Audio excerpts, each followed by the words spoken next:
Thank you. Hi, Wayne. I'll kick off the embargo bit, if that's all right. No problem.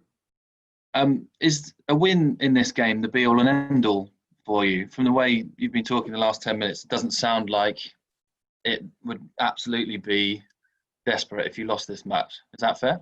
Well, it's not a Six Nations match. It's not a World Cup match, but it is a Test match in its own right, and it's England Wales. So we'll be going out there doing the best we can to win the match, obviously. But along the way, we will learn a lot as well, and that's what this competition's been about. You've got a lot of team partners.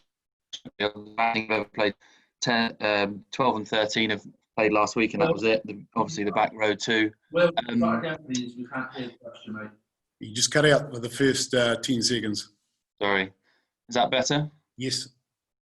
Great. So you've got a lot of green partnerships across the field, back three, back row. Are you worried that if they have a harrowing afternoon, it might set them back in their development a little bit? Oh, we look at all the possibilities when we select the side, but we just think that the positives outweigh any perceived negatives at this stage. I'm just looking at your attack as well. I think you've only scored 3 tries in this tournament. Is that a fault of the attack, or is that more that the forwards haven't been able to get that go forward? And how much is that going to be key on the weekend with what England are going to bring? Look, I think in the coaching group, you get the same answer from any of the coaches. I think we have needed to improve in all areas. I think the attack, obviously, if you've got a platform to work off, then that is going to help. But when we have had opportunities, even in the games where we haven't had a lot of possession in territory, we have had opportunities like in the Scotland game at 11-10.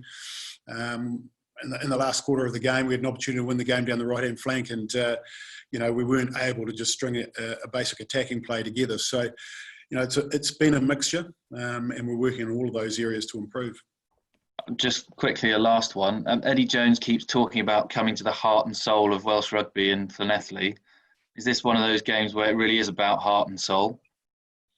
Well, we'll certainly be looking for a big performance. We'll certainly be looking for, a lot of heart, obviously, and we should be getting that every time we pull a jersey on. But England Wales, I suggest that the boys will be up for this match, and I expect them to be very, very physical and enjoy the process.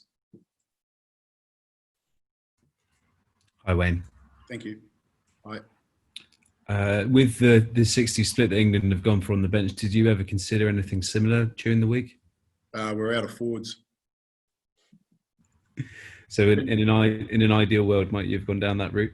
We literally, with COVID and what we're doing, last man standing in the loose forwards pretty much. But no, look, all jokes aside, no, we didn't look at a 6-2 split. And with the two young flankers, with Shane and with Jim, are the benefits of a game like this just enormous for them, given they're right at the start of their careers, and it's a massive challenge, but they'll learn so much from it? Yeah, I totally agree with that comment. If we felt that they weren't ready, we wouldn't have put them out there. Even, we talk about the injuries in the loose forwards, but these boys have worked very, very hard and been very impressive in training. You've seen Shane go up against the Irish and the Scottish, and I think he put in 2 very good displays. He's a physical young man. I think we're going to need a lot of that on the weekend.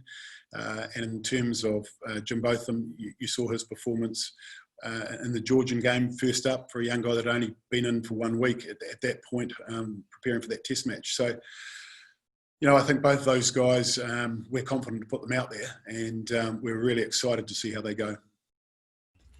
What did you like about Johnny Williams last week, and what are the reasons behind keeping him in the side for England?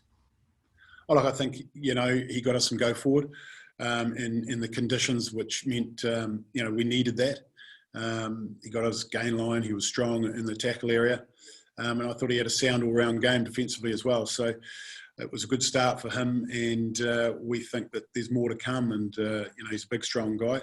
And we think that he could do a role for us similar to what Hadley Parkes did, but he's actually probably got a little bit more X factor about him. So we're really, again, he's another one that we think deserves this opportunity, and where he's been playing his club rugby in the past, I think he'll enjoy the big stage and playing against the English.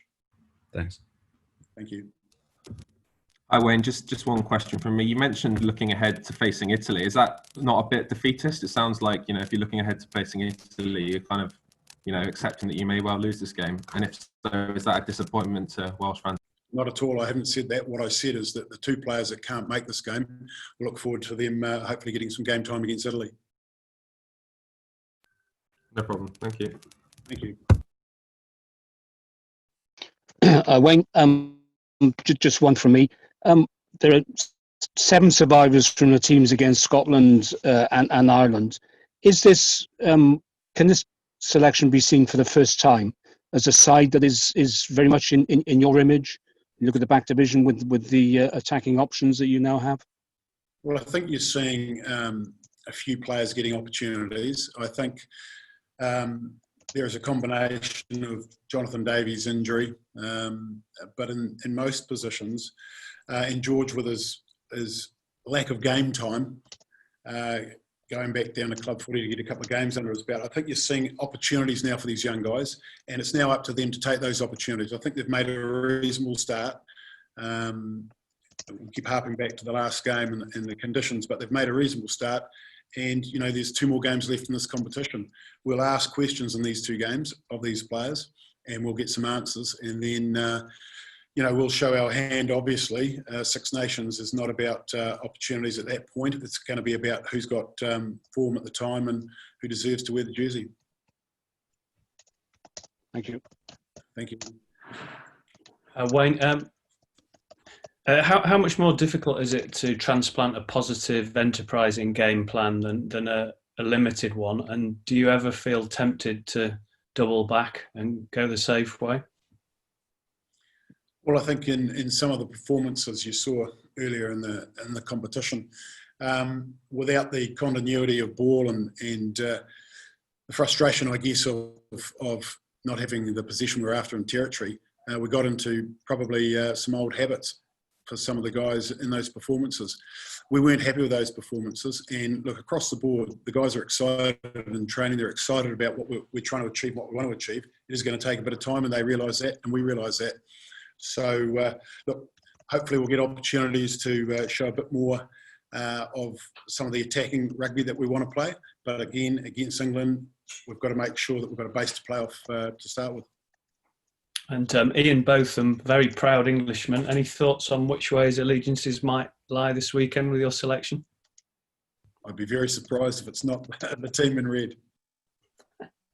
And just one last one. Have you heard anything just on fans for the December the 5th game? Any word that there might be a few allowed in for the match? Sorry, no, I haven't heard anything on that at this stage. Okay, thank you. Thank you, everybody. Thank you.